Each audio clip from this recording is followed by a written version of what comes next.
Movie synopsis. Warning, this synopsis may contain spoilers. January 2008, Albania.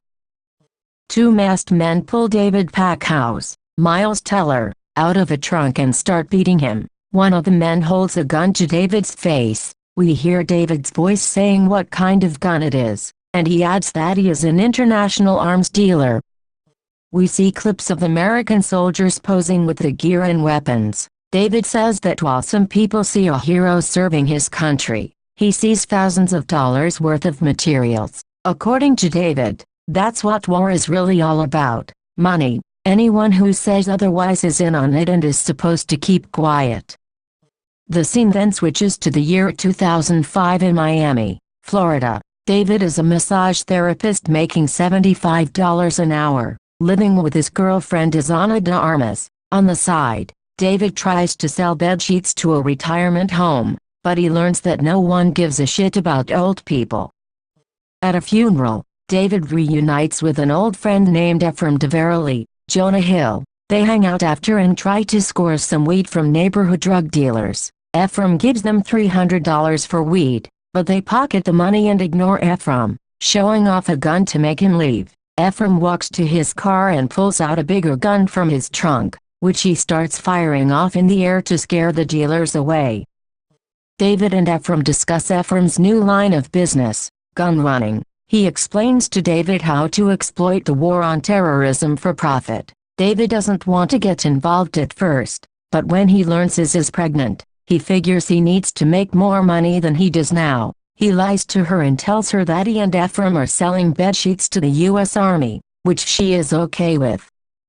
After learning the ins and outs of arms dealing and checking through government contracts, David and Ephraim start up their own business, AEY Incorporated, after getting funding from Ralph Slutsky, Kevin Pollack. Soon, the guys earn themselves a contract with the United States Department of Defense to deal weapons. However, they hit a snag when they have Beretta shipped to Jordan, unaware of Italian-made guns not being permitted to be shipped.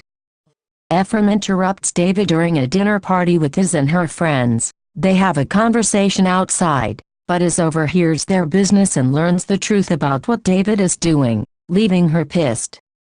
David and Ephraim travel to Jordan and meet with smugglers that will help them retrieve the guns. They meet a man named Marlboro, Sean Tubb, who drives the guys to their destination. They stop to get gas in Fallujah, where the guys wake up and don't see Marlboro. Ephraim finds a dead body inside the station, and sees that Marlboro is siphoning gas. David gets a call from Iz, who appears to forgive David for lying to her, even though the lying does bother her. Moments later, the guys see vans approaching, with men firing guns at them. David and Ephraim try to get out of there. Despite having an empty tank, Marlboro runs after them and hops onto the truck, filling up the tank as they drive. The guys are saved when a U.S. chopper descends, forcing the mercenaries to stop shooting. The guys meet with Captain Santos, Patrick St. Esprit, to deliver the guns. He commends them for driving through the triangle of death, and the guys receive their payment. Pretty soon, the guys are making more money and earning more contracts. They start hiring people to work for AEY, and they start doing business with a man named Henry Gerard, Bradley Cooper, who is apparently a legend with closing big deals with the Army. David and Iz also welcome a baby girl named Ella. However, Ephraim becomes increasingly megalomaniacal, even firing one man on the spot just for correcting him on something.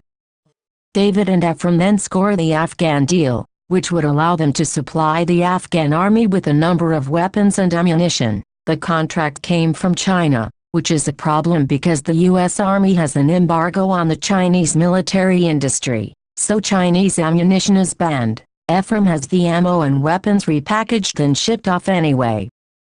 The guys have a falling out with their business when David and Ephraim sort out their share of the payment. When David calls Ephraim out on screwing people over, Ephraim has the two men from the opening of the movie kidnap David and assault him. David breaks off his partnership with Ephraim, especially after Ephraim refuses to pay David and Ralph back for thousands of money owed to both of them. David decides to just go back to being a massage therapist. David gets a call from a reporter regarding an investigation into the Afghan deal. He knows he's in trouble. He heads down an elevator and meets Ephraim in there. Ephraim tries to make it look like he's sorry and that he considers David a friend, but David sees through the facade, which Ephraim admits. David punches Ephraim in the face. When they get downstairs, they are greeted by a whole team of FBI agents, and the two are arrested. As the film comes to an end, David's voiceover says that Ralph was in on it with the FBI, but he gets apprehended as well. What did him in, however, was the packaging guy that Ephraim never paid, so he ratted them out. Both men were charged with conspiracy and fraud. Ephraim was sentenced to 4 years in prison, while David served 7 months house arrest, allowing him to stay with his Aunt Ella. The last scene has David meeting with Henry. He starts asking a bunch of questions regarding their deals, until Henry pulls out a case full of money, which he offers to David on the promise of no more questions. The end of War Dog Synopsis.